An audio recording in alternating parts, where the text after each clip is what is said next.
Social media पे BJP की PR team बैठी थी। नेक्स्ट डे जब सब वेट का इशू हो गया, सब कुछ हो गया, 2 दिन बाद में हुआ मेरे से कि बात करना चाहते हैं प्राइम मिनिस्टर जी। तो मैंने बोला ठीक है, लेकिन मैं जो और एथलीट के साथ में जो रिकॉर्डिंग होती है, मैं उस सिचुएशन में आज नहीं हूँ। मैं नहीं चाहती कि मेरी कोई भी रिकॉर्डिंग ऐसे पब्लिकली जाए। अगर उनको सच में सहानुभूति है तो डेफिनेटली वो बात करें, लेकिन रिकॉर्डिंग ना करके डालें। लेकिन उनकी टीम ने मुझे बोला कि आप रहेंगे रूम में, उनके एक पर्सन रहेंगे जो वीडियो रिकॉर्ड करेंगे या जो भी ऑडियो रिकॉर्ड करेंगे, आपके फ़ोन नहीं रहेंगे आपके पास, और वो सोशल मीडिया पे जाएगा। कल को कभी भी ज़िंदगी में मिले तो ज़रूर मेरा ये सवाल रहेगा कि आप 2 साल तक जब हम सड़क पे बैठे थे अब तक आपने एक बार भी, हमें आपसे बहुत ज़्यादा उम्मीद थी।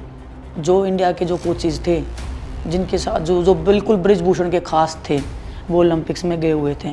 सिल्वर मेडल तो हमारा कन्फर्म था। बड़े बड़े देशों ने अपने खिलाड़ियों के लिए मेडल लिए हैं, लड़ाई लड़के लिए हैं। अगर हम इतने पावरफुल थे तो हमने, यूएसए ने ब्रॉन्ज मेडल के लिए फ़ाइट लड़ा, हम सिल्वर मेडल के लिए फ़ाइट नहीं लड़ पाए। मैं फिर किसी पर्सन का नाम नहीं लूँगी, उन्होंने मुझे बाकायदा बोल दिया अगर टाइम से आ जाते तो हम कुछ कर पाते। इंडिया की अपनी गवर्नमेंट ने, फेडरेशन ने, किसी ने उसको बैक नहीं किया। सिर्फ फ़ोटो डालने के लिए कि हम मिलने गए हैं, मीटिंग में बातचीत क्या हुई वो कौन बताएगा? कोई रिकॉर्डिंग है आपके पास में? नहीं है। जो भी केस हुआ वो मेरे पर्सनल लेवल पे हुआ। जैसे आज केस हो गया है, शाम तक मैच डिसाइड हो चुके थे, तब कोई कुछ नहीं कर सकता उस टाइम पे। उस टाइम पे तो कोई कुछ कर ही नहीं सकता। कर सकते थे वो जो तो 2-3 घंटे का पीरियड था, जिस पीरियड में ये सोशल मीडिया पे डॉक्टर्स को आगे करके अपनी रिस्पॉन्सिबिलिटी ना दिखा के कि हम, आप कहाँ थे जब मैं पूरी रात वेट कट कर रही थी? इंडिया के जो इंडियन जो टीम के साथ कोचेज़ थे वो कहाँ थे पूरी रात मेरे साथ? सिंगल पर्सन को ये नहीं पता मैं कहाँ ट्रेनिंग कर रही हूँ। ना एक बार भी पूछने आए मेरे से। नीता अंबानी जी IOC में मेंबर है, वो चाहे तो क्या नहीं कर सकते। वो तो 236 के लिए वो ओलंपिक बीड कर रहे हैं। ऐसे नहीं आते ओलंपिक मेडल। जिस तरीके से अगर आप चाहते तो कुछ कर सकते थे। आपका फिर फ़ायदा क्या है IOC में रहने का?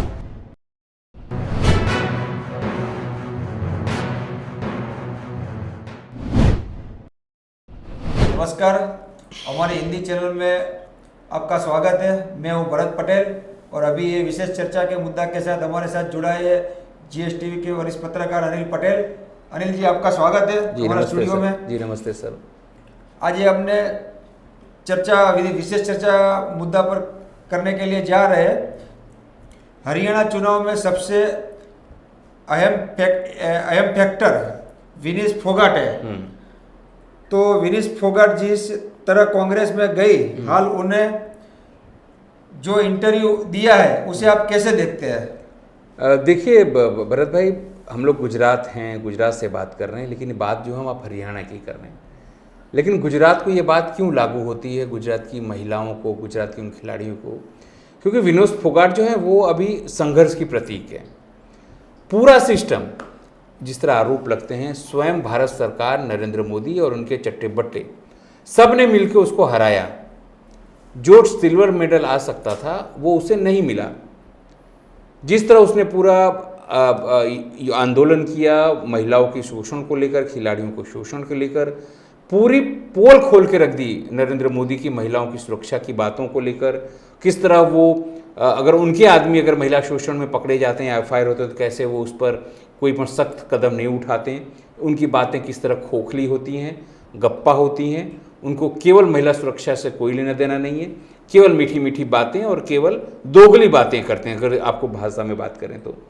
और इसलिए मैं आपको बताऊं, वो कांग्रेस का उसका जाना, इसके बाद किस तरह वो वहाँ लड़ रही है जुलाना से, उसको हराने के लिए कई सारे चीज़ें, और ब्रिजभूषण सिंह किस तरह उसको जो ललकार रहे थे कि हम आपको हरा देंगे आके, लेकिन गए नहीं।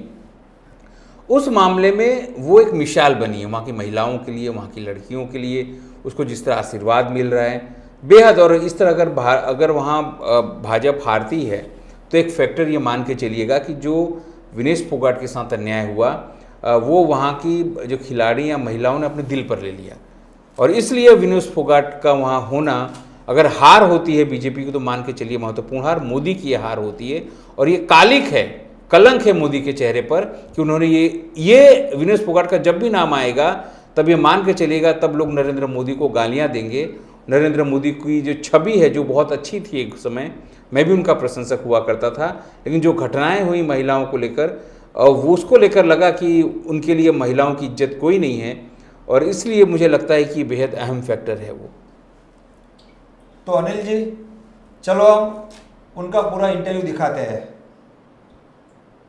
मैम, आपके पूरे टेन्योर में अभी तक आपने बहुत इंजरीज का सामना किया है, ALC, ligament tear, depression, elbow injury, एक वो फाइट थी।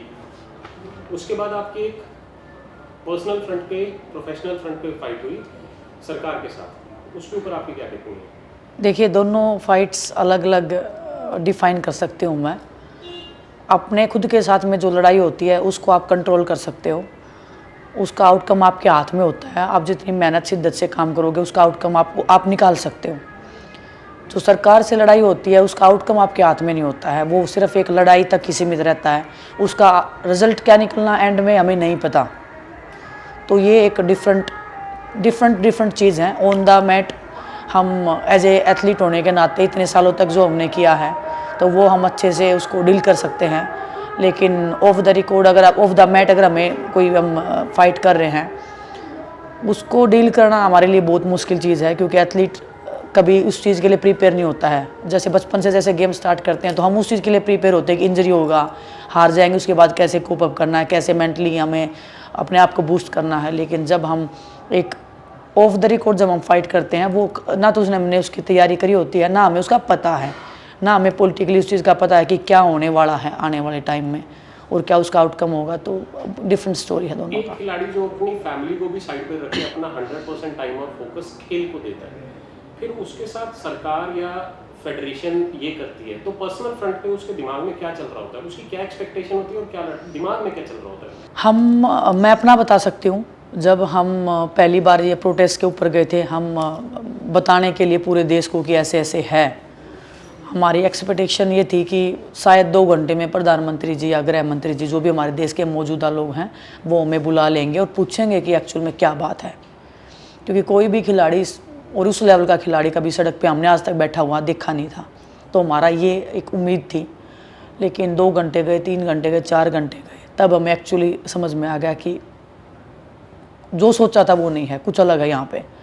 और वहाँ से एक्चुअली पॉलिटिकली लड़ाई स्टार्ट हो गई थी, जो हमें समझ में लेट में आया, काफ़ी लेट में आया कि हम पॉलिटिक्स की उस दलदल में घुस गए हैं जहाँ पे वोट बैंक से ऊपर कोई मायने नहीं रखता है। पार्लियामेंट के अंदर हमारे union sports minister Mansukh Mandaviya ji एक ऐसी अजीब सी बात करते हैं कि 70 लाख रुपया आपकी ओलंपिक ट्रेनिंग के लिए गया, और उसी की अगर दूसरी तरफ देखा जाए तो गोवा असेंबली पोल जो हुए थे उसके अंदर बीजेपी ने सिर्फ लड्डू पे 40 लाख रुपया लगाया, अपनी PR पे करोड़ों रुपया लगाया।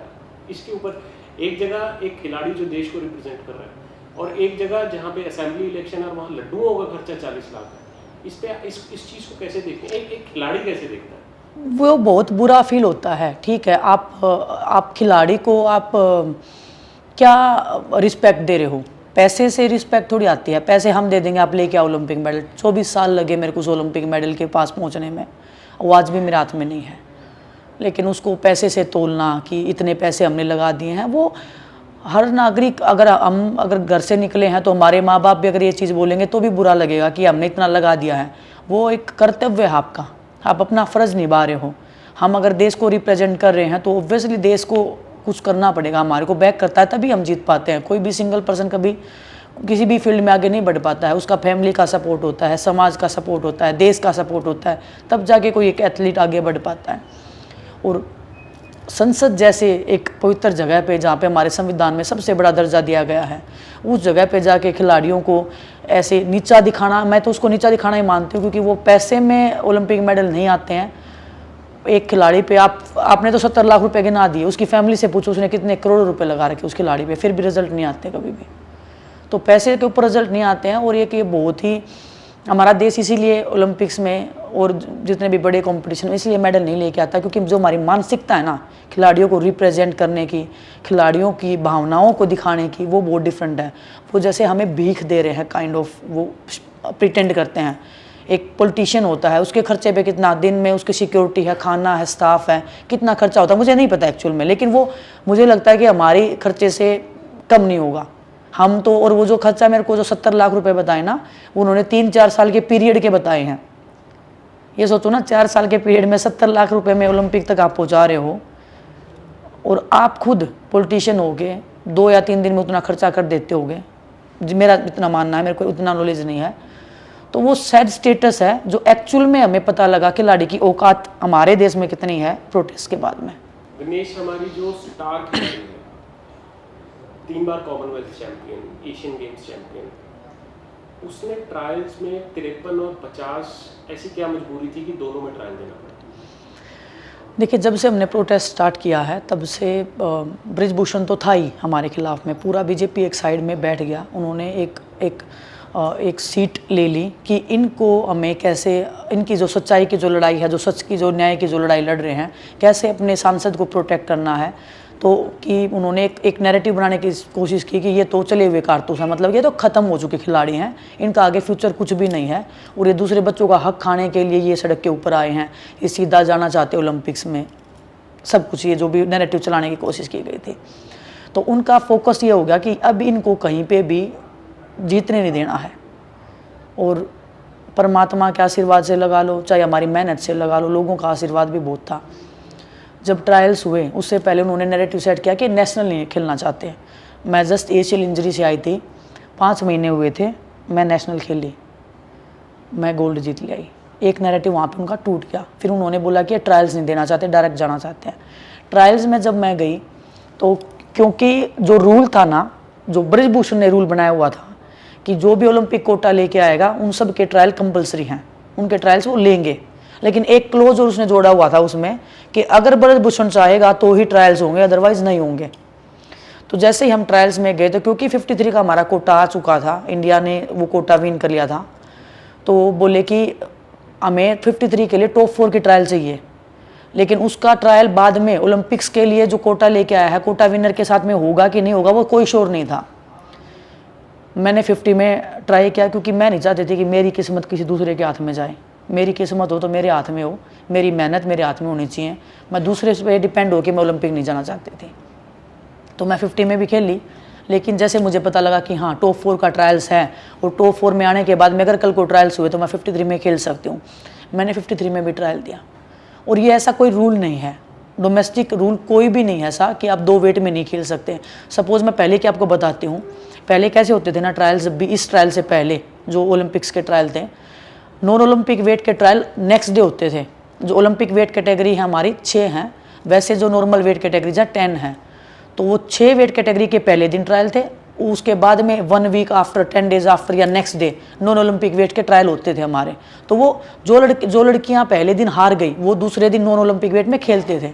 तो ये ऑब्वियस सी बात थी, उन्होंने सेम डे रख दिया तो मैं सेम डे उसमें खेल ली।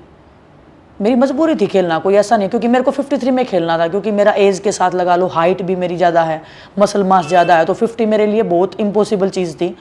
किसी ने सोचा भी नहीं था कि मैं 53 में खेलूँगी, 50 में खेलूँगी। सब सोच रहे थे 53 नहीं तो मैं 57 में जाऊँगी। लेकिन क्योंकि 57 में मेरा कोई पास रहा नहीं कभी भी पूरे लाइफ में, 50 में मैं 4 से 5 साल पहले 2018 से पहले मैं 50 में खेली हुई हूँ, तो मैं अपोनेंट्स को जानती थी। और ओलंपिक जैसे स्टेज के ऊपर आप अननोन पर्सन से खेलोगे तो वो एक बहुत बड़ा डिफ़िकल्ट चैलेंज हो जाता है आपके लिए। तो मेरे को 50 और 53 में इसलिए मैंने दोनों चीज़ चूज की। और फिर जो चीज़ का मुझे डर था वही हुआ। अगर मैं सब वो बोले कि हम 53 में ट्रायल लेंगे, मैं बोली आप लिखित में दो कोई चीज़, क्योंकि रिटर्न, क्योंकि हमने सड़क पे बैठ के देख लिया, जो चीज़ रिटर्न में हमने नहीं ली हमारे साथ कुछ नहीं हुआ, उसके इंसाफ मिला ही नहीं। तो मैं बोली आप रिटर्न में दो, चाहे खेल मंत्री जी से दिलवाओ, चाहे हमारे सुप्रीम कोर्ट हाई कोर्ट से दिलवाओ, रिटर्न में कोई चीज़ मिल जाएगी तो हम आश्वस्त हैं। उन्होंने सिर्फ मौखिक बोला। और जो मेरे को डर था कि 53 में ये चाहते हैं कि विनेश ना जाए ओलंपिक्स तक, वो षड्यंत्र वो कर रहे थे, लेकिन जो परमात्मा चाहता है एक दिन वही होता है। मैं 50 में खेली, सिलेक्ट हो गई, 53 में मेरा पोजीशन था। अगर वो कल को 53 का ट्रायल लेते तो मैं उसमें भी ट्रायल देती। और मैंने बोल दिया था सबको कि मेरा मेन कैटेगरी 53 है, आप ट्रायल लो। आखिर तक ओलंपिक के 1 महीने तक ये क्लियर नहीं था कि ट्रायल्स होंगे कि नहीं होंगे। ओलंपिक के अंदर खिलाड़ी जब पहुंच जाता है तो देश के लिए वो पहले जीत चुका होता है। जीते हुए खिलाड़ियों को पीएम का, मोदी जी का फोन जाता है, हमारी विनेश गोल्ड पक्का लेके आ रही थी, 100 ग्राम से रह गई, क्या आपके पास मोदी जी का कॉल है? पहले दिन नहीं आया। जब मैं फाइनल्स तक गई कोई फ़ोन कॉल नहीं था, कुछ नहीं था। सबको अचंभा भी लगा क्योंकि उनको सबको यही था कि जो लड़की के साथ पहला मैच है उसे मैं हार जाऊंगी और ठीक है आगे का देखेंगे। सोशल मीडिया पे बीजेपी की पीआर टीम बैठी थी आपको ट्रोल करने के लिए, वो हमें हर दिन ट्रोल करते हैं, कोई दिक्कत नहीं है। लेकिन नेक्स्ट डे जब सब वेट का इशू हो गया, सब कुछ हो गया इवनिंग तक, या उससे नेक्स्ट डे आई थिंक 2 दिन बाद में हुआ मेरे से कि बात करना चाहते हैं प्राइम मिनिस्टर जी। तो मैंने बोला ठीक है, लेकिन मैं जो और एथलीट के साथ में जो रिकॉर्डिंग होती है मैं उस सिचुएशन में आज नहीं हूँ। मैं नहीं चाहती कि मेरी कोई भी रिकॉर्डिंग ऐसे पब्लिकली जाए। अगर उनको सच में सहानुभूति है तो डेफिनेटली वो बात करें, लेकिन रिकॉर्डिंग ना करके डालें। लेकिन उनकी टीम ने मुझे बोला कि आप रहेंगे रूम में, उनके एक पर्सन रहेंगे जो वीडियो रिकॉर्ड करेंगे या जो भी ऑडियो रिकॉर्ड करेंगे, आपके फ़ोन नहीं रहेंगे आपके पास में, और वो सोशल मीडिया पे जाएगा। तो मैंने उनको बोला कि सॉरी मैं इस स्टेट में नहीं हूँ, मैं अपने मेहनत का लगा लो, अपने इमोशंस का लगा लो, मैं से सोशल मीडिया के ऊपर मतलब आप अच्छा बनने का आप प्रिटेंड नहीं कर सकते हैं। मैं क्योंकि उनको पता है या मुझे नहीं पता, मैं 2 साल का भी हिसाब उनसे पूछती कि सर 2 साल तक आप चुप क्यों थे। वो मेरा है, आज भी है, कल को कभी भी ज़िंदगी में मिले तो ज़रूर मेरा ये सवाल रहेगा कि आप 2 साल तक जब हम सड़क पे बैठे थे अब तक आपने एक बार भी हमें आपसे बहुत ज़्यादा उम्मीद थी। क्योंकि खिलाड़ियों के पास वो जब मिलते हैं मेडल लेके आते हैं तो उम्मीद बढ़ जाती है ओब्वियसली खिलाड़ियों की, लेकिन नहीं हुआ। तो शायद उनको ये डर था कि अगर हम वीडियो रिकॉर्डिंग या कुछ भी अगर ये खुद से पर्सनली करेगी, वो तो अपना काट के डालते वीडियो, लेकिन अगर मैंने रिकॉर्ड कर लिया, मेरे लोगों ने रिकॉर्ड किया, तो वो तो प्योर ओरिजिनली तरीके से सोशल मीडिया पे जाता। तो उन्होंने मना कर दिया कि ऐसे तो नहीं करेंगे वो। तो ठीक है, थैंक यू। अच्छा, ओलंपिक्स की अगर एक विदेश ओलंपिक्स के बारे में क्या सोचती है? क्या जो हुआ वो सही हुआ या गलत हुआ, और अगर गलत हुआ तो किसने गलत किया? विनेश क्या सोचती है? कहाँ पे विनेश को लगा कि पीठ में छुरा भोपा गया? अगर भोपा गया तो वो विनेश के दिमाग में क्या है? खाली देखो, मैं ज़्यादा डिटेल में इसमें नहीं जाना चाहती हूँ, बट पॉलिटिक्स थी। मैं मैच लड़ रही हूँ, जो इंडिया के जो कोचेज़ थे जिनके साथ जो बिल्कुल ब्रिजभूषण के खास थे वो ओलंपिक्स में गए हुए थे। डेफिनेटली मेरा पर्सनल कोच था, लेकिन पर्सनल कोच जब मैच में जा रही हूँ वहाँ पे मेरा सामान रखा है रूम में, वहाँ पे इंडियन कोचेज़ थे। मैं ये नहीं बोल सकती कि उन्होंने किया है, मैं डिनाई भी नहीं कर सकती कि नहीं किया है, मैं उस स्टेट में नहीं हूँ बिल्कुल भी। लेकिन जो इंसान जिसके खिलाफ हमने 2 साल तक लड़ाई लड़ी वो बिल्कुल नहीं चाहता कि हम मेडल लेके आएँ। हर तरीके से रोकने की कोशिश की गई। जब ट्रायल्स थे, जब मेरा ओलंपिक्स क्वालिफाई के लिए इंडिया में ट्रायल हो रहे थे, तब भी बहुत ज़्यादा चीटिंग हुई थी मेरे साथ मैच में, बहुत अलग लेवल पे हो रही थी। लेकिन फिर भी क्योंकि हम पूरा देश के सामने वो वीडियो आने थे तो सब लोग डर भी रहे थे कि ये चीटिंग होगी तो सवाल जवाब देने पड़ेंगे आपको। नेक्स्ट डे ये सब हो गया, वेट का हो जाता है एथलीट के साथ में, ये कोई बहुत मैं नहीं बोल सकती कि बिल्कुल नहीं हो सकता, लेकिन ओलंपिक जैसे स्टेज पे आज तक नहीं हुआ है। दूसरी बात, सिल्वर मेडल तो हमारा कंफर्म था, इसमें कोई दो राय नहीं है ना। मैं इस चीज़ पे बहुत सारे लोगों ने अभी बोला कि इनको गलती मांगनी चाहिए देश से। मुझे देश से गलती तब मांगनी पड़ती अगर सरकार, फेडरेशन, हर कोई मेरे सपोर्ट में खड़ा रहता और मैं फिर भी अचीव नहीं कर पाती जो हम करने गए हैं। ओलंपिक के फाइनल्स तक मैं गई हूँ ना, वो मेरे लिए प्राउड की बात है, वो गलती की बात नहीं है बिल्कुल भी। हर खिलाड़ी के साथ में हो जाता है। जब दूसरे दिन सिल्वर मेडल पक्का था, उस टाइम पे जब मैं सिचुएशन में नहीं थी, अगर केस में हम कोर्ट में केस डालते टाइम से, वो 2 घंटे के पीरियड में, जब तक कोई ओरिजिनल लेटर नहीं निकला था डिस्क्वालिफिकेशन का, चीज़ें टर्न अराउंड हो सकती थी। 1% भी ऐसा नहीं है नहीं हो सकती थी। बड़े बड़े देशों ने अपने खिलाड़ियों के लिए मेडल लिए हैं, लड़ाई लड़के लिए हैं। अगर हम इतने पावरफुल थे तो हमने, यूएसए ने ब्रॉन्ज मेडल के लिए फाइट लड़ा, हम सिल्वर मेडल के लिए फाइट नहीं लड़ पाए। जो संजय सिंह ब्रजभूषण ने डम्बी बना के भेजा हुआ है, वो UWW के प्रेसिडेंट लोलोविच से जाके मीटिंग कर रहा है कि हम कोऑपरेट कर रहे हैं, कि हम बात कर रहे हैं। ब्रजभूषण का डम्मी आदमी उधर जाके ऐसे तो नहीं बोलेगा कि विनेश को मेडल मिलना चाहिए।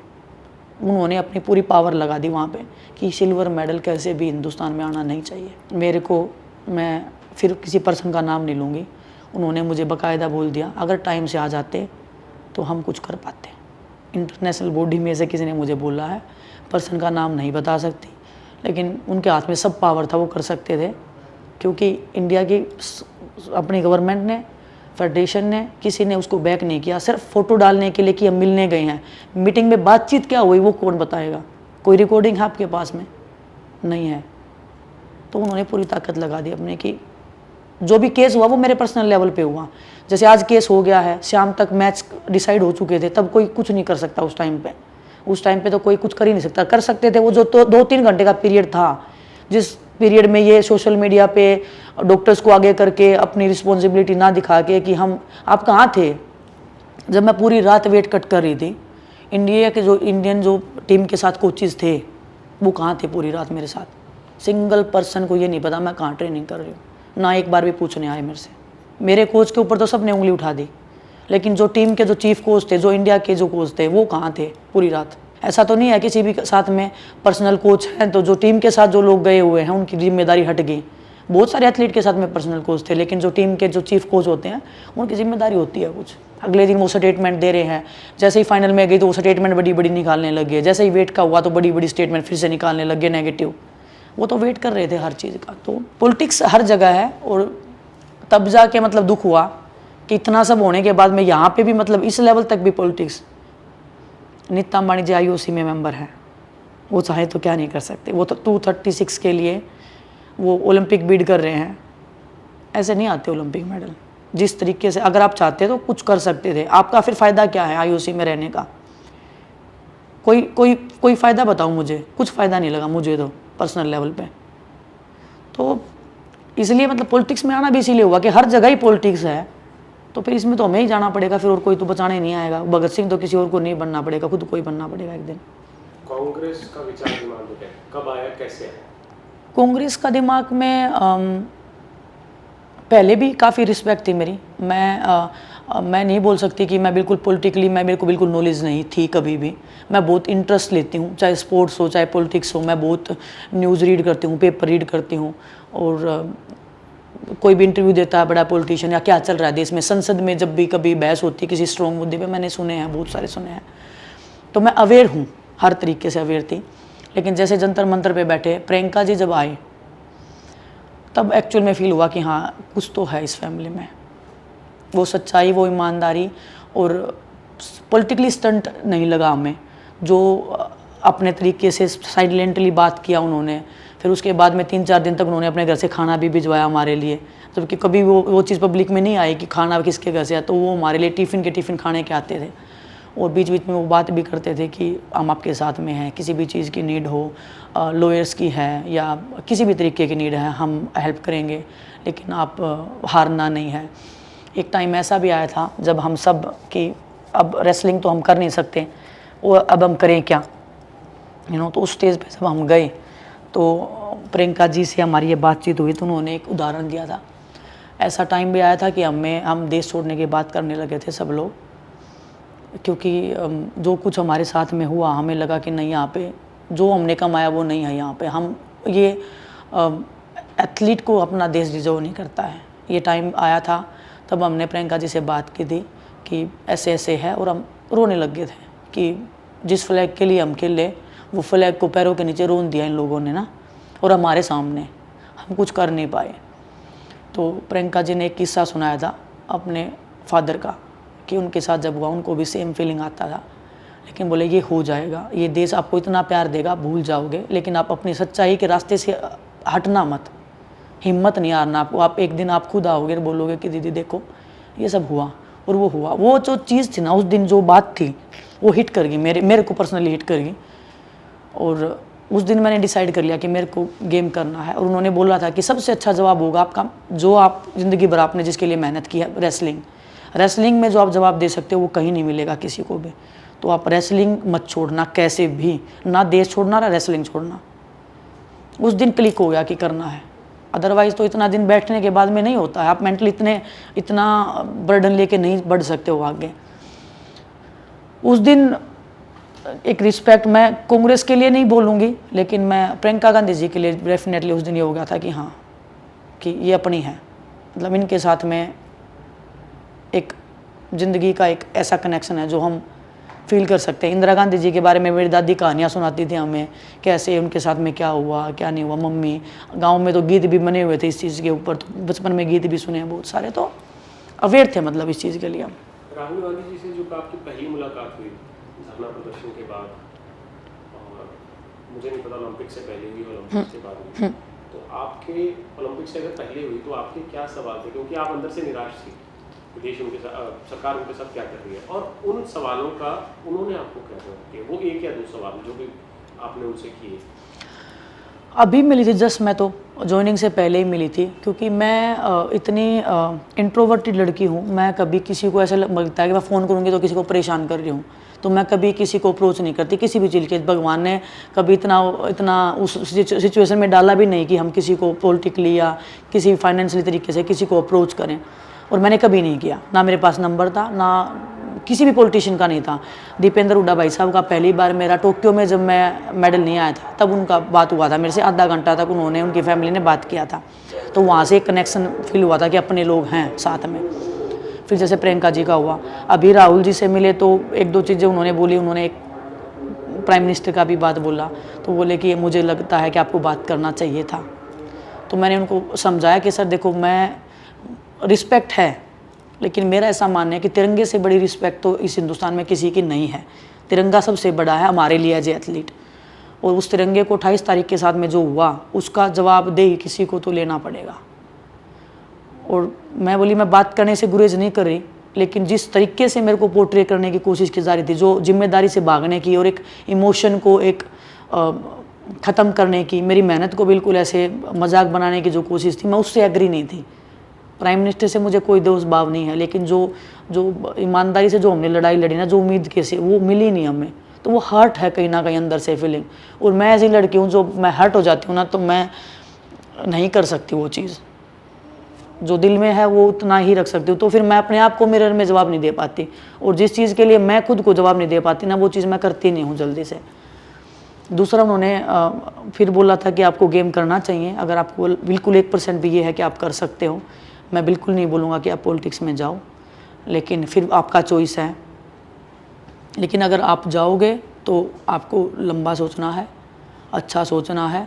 जितनी ईमानदारी से आपने स्पोर्ट्स किया उतनी ईमानदारी से इसमें भी आपको लगना है। और बाकी हम एज ए कांग्रेस पार्टी आपके साथ में है हमेशा। कोई भी गलत होगा सही होगा तो हम आपको गाइड करने के लिए तैयार हैं। जुलाना की सबसे स्ट्रॉन्ग उम्मीदवार अभी इस टाइम पे दिनेश जी हैं। जुलाना के लिए आपके दिमाग में क्या मुद्दे हैं जिनके ऊपर जीतने के बाद आप सबसे पहले काम करेंगे? आई थिंक सबसे फर्स्ट है पानी। हर क्षेत्र में, यहाँ पे हर गांव में, गली में पानी की बहुत ज़्यादा समस्या है, चाहे खेती से लेके पीने के पानी से लेके, वो सबसे बड़ी समस्या। और मुझे ऐसे लगता है ऐसे एथलीट होने के नाते मेरे से ज़्यादा पानी की समस्या या उसका अच्छाई और बुराई कोई नहीं बता सकता। मुझे पता है कि एक बूंद की कीमत कितनी है। तो पानी सबसे बड़ी समस्या है। बहुत बड़ा प्रोजेक्ट है, बहुत बड़ी चीज़ है, मेहनत लगेगी और बहुत बड़ा काम है, लेकिन हम कोशिश करेंगे कि सबसे पहले अगर मैं काम करूँ तो पानी के ऊपर होना चाहिए हमारा फोकस। दूसरा, इन्वायरमेंट के ऊपर भी है मेरा, क्योंकि जितना खाद बीज डाल के हम हमारी जो ज़मीन है, जो मिट्टी है, उसको जो हम ख़राब कर रहे हैं, उसके ऊपर थोड़ा सा हम अवेयर नहीं है, लोग अवेयर नहीं हैं, उसको अवेयर कर सकते हैं। उसके कारण भी पानी का जो एक नेचुरल जो ताकत थी ना पानी की, वो ख़राब हो रही है। उसमें केमिकल्स ज़्यादा जा रहे हैं जिससे बीमारियाँ ज़्यादा हो रही हैं। दूसरा, शिक्षा का है। अगर हम शिक्षित नहीं होंगे तो कभी हमें पता नहीं लगेगा हमारे अधिकार क्या हैं, किसके लिए हमें बोलना है, कैसे लड़ाई लड़नी है। तो शिक्षा बहुत बड़ा एक मुद्दा है, और ख़ासकर लड़कियों के लिए। गांव-गांव में स्कूल नहीं है, सरकारी स्कूल नहीं है बिल्कुल भी। मैं खुद सरकारी स्कूल में पढ़ी हूँ 8th तक, और मुझे पता है उसकी अहमियत और प्राइवेट स्कूल की अहमियत, क्योंकि प्राइवेट्स में जितना पैसा लगता है सरकारी में कुछ भी नहीं लगता। लेकिन सेम एजुकेशन अगर कोई बच्चा पढ़ना चाहता है तो वो पढ़ लेता है, फैमिली के ऊपर बर्डन नहीं होता है। एक शिक्षा का है, पानी का है, सड़कें बहुत ज़्यादा ख़राब हैं, एक ये मुद्दा है। दूसरा, खिलाड़ियों का भी बहुत ज़्यादा है, टैलेंट बहुत ज़्यादा है जुलाना के इस क्षेत्र में, लेकिन सुविधाएं नहीं है उस लेवल की जो चाहते हैं। जब क्योंकि मेरे को कई लोग सवाल पूछते हैं कि आप खरखोदा गए हो, मैं बोली मैं मजबूरी में खरखोदा गई थी। अगर जींद में कोई बड़ा स्टेडियम होता, अच्छा अगर फैसिलिटीज़ होती तो मैं कभी नहीं जाती। तो मेरे को इसलिए शिफ्ट होना पड़ा। मैं नहीं चाहती कि कोई और खिलाड़ी यहाँ से शिफ्ट हो, जो जहाँ पे है लोकल में रह के। क्योंकि जब से मुझे पता है एक अखाड़े में रह के ट्रेनिंग करना और अपने घर से पर्सनली जाना ट्रेनिंग सेंटर पे बहुत फ़र्क है, और ख़ासकर लड़कियों के लिए वो सेफ़ है, फैमिली ध्यान रख सकती है, खाने पीने तक की सुविधाएं अच्छी हैं, अपने घर पे रह के फैमिली ध्यान रख पाती है, टाइम दे पाती है। और जब बाहर जाते हैं तो कम्प्लीटली एथलीट के ऊपर बर्डन आ जाता है हर चीज़ का। तो वो मैं चाहती हूँ कि इस क्षेत्र के जो खिलाड़ी हैं उनको उनकी सुविधाएं उसी जगह पे मिले, उनको घर ना छोड़ना पड़े किसी भी कीमत पे। जब आप प्रदर्शन कर रही थी जंतर मंतर में, बच्चियों के लिए आपने एक नारा दिया था, अब आप जुलाना से असेंबली सीट पे लड़ रही हैं, यहाँ से जीतने के बाद वो नारा अभी भी सक्षम रहेगा? बिल्कुल, देखो इसमें तो अगर मैं पॉलिटिक्स में हूँ तो सबसे बड़ा रीज़न है लड़कियाँ। और सिर्फ मैं एथलीट नहीं बोलूँगी, हर एक वर्ग की लड़कियाँ जो अलग अलग फील्ड में जो काम करना चाह रही हैं, मैं चाहती हूँ कि मैं वो कल को उनके साथ कुछ भी गलत हो तो उनके पास कोई 1% रीच आउट करने वाला होना चाहिए, जिसको वो अपनी बातें बता सके, जो उनके लिए लड़ाई लड़ सके, सड़क पे नहीं, अंदर तक लड़ाई लड़ सके सिस्टम में। और विधानसभा में अगर मैं जाऊंगी और किसी लड़की के साथ में कुछ भी हुआ, पूरे हरियाणा में नहीं पूरे देश की मैं बात कर रही हूँ, मैं बिल्कुल इस चीज़ पे सीमित नहीं रहना चाहती। कोई भी कहीं पे भी कुछ हो रहा है, एक कॉल करे, मेरे को बताएं कि ये बात है, ताकि मैं उनकी आवाज़ बन सकूं, ताकि मैं उनके साथ में खड़ी हो सकूं। उनको ये फील ना हो कि पूरा देश या कोई भी सुनने वाला या सुनाने वाला नहीं है। ब्रिजभूषण और मोदी जी के लिए कोई 2 पॉइंट्स जो आप कहना चाहते हैं? ब्रिजभूषण के लिए तो मैं क्या पॉइंट्स बोलूं, मतलब उस ब्रिजभूषण के लिए मोदी जी को आप क्या कहना चाहते हैं? कि पॉलिटिक्स से बड़ा होना चाहिए खिलाड़ी, जवान और किसान। ये 3 ऐसे सितम मैं मानती हूँ कि अगर किसी देश में अगर उनकी रिस्पेक्ट हो गई तो उस देश को आगे बढ़ने से कोई रोक नहीं सकता है। क्योंकि जो जवान हैं उसमें भी नौजवान हमारे युवा होते हैं, जो खिलाड़ी हैं वो एक युवा पीढ़ी है जो देश को आगे बढ़ाती है। जो खिलाड़ी एक ऐसा क्षेत्र है जो दूसरे देश में जाके अपने देश का झंडा लहरा सकता है, जो जवान भी नहीं कर पाता कई बार। तो उसकी रिस्पेक्ट सबसे ज़्यादा होनी चाहिए, जो पूरी दुनिया में हिंदुस्तान को बता के आता है कि देखो हमारा ये राष्ट्रगान है, ये हमारा तिरंगा है और ये हमारी शान है। मोदी जी ने कहा था कि विनेश मेरे परिवार का हिस्सा है, और जब विनेश को सरकार की मोदी जी की सबसे ज़्यादा बड़ी ज़रूरत थी तो मोदी जी कहीं नहीं थे। आपका क्या कहना है, मोदी जी को क्या कहना है? ये परिवार वाली बात बीच में ऐड कर दीजिएगा कि मैं उनके परिवार का हिस्सा थी, इस तरह से। देखिए, मैं परिवार का हिस्सा तो उन्होंने इसलिए बोला था क्योंकि जो मेरी सिस्टर है वो पॉलिटिकली बीजेपी में हैं, और शायद खिलाड़ी होने के नाते उन्होंने ऐसे बोला होगा कि आप मेरे परिवार का हिस्सा हैं। लेकिन वही सोच के तो हम रोड पे बैठे थे कि हम परिवार का हिस्सा है, तो मतलब हम बोलेंगे तो सब चीज़ें शॉर्ट हो जाएंगी। लेकिन वो सोशल मीडिया तक ही परिवार सीमित है। असल ज़िंदगी में मुझे ऐसे मतलब हम जो खिलाड़ी, हम जो प्रोटेस्ट कर रहे थे, साक्षी, बजरंग और मैं, हमें तो फील नहीं हुआ बिल्कुल भी। जिस टाइम परिवार तो वो होता है ना जब मुसीबत में साथ खड़ा हो, जब कोई दिक्कत हो तब साथ में खड़ा हो। ऐसा नहीं है कि खुशी में तो बाहर वाले आते हैं, घर वाले तो मुसीबत में साथ खड़े होते हैं। आपको लगता है ब्रिजभूषण की लड़ाई में आप जीत गए? नहीं, अभी लड़ाई जारी है, अभी ख़त्म नहीं हुई लड़ाई, कोर्ट में केस चल रहा है। और मेरा ऐसा मानना कि हमारे इस देश में एक ब्रिजभूषण नहीं है।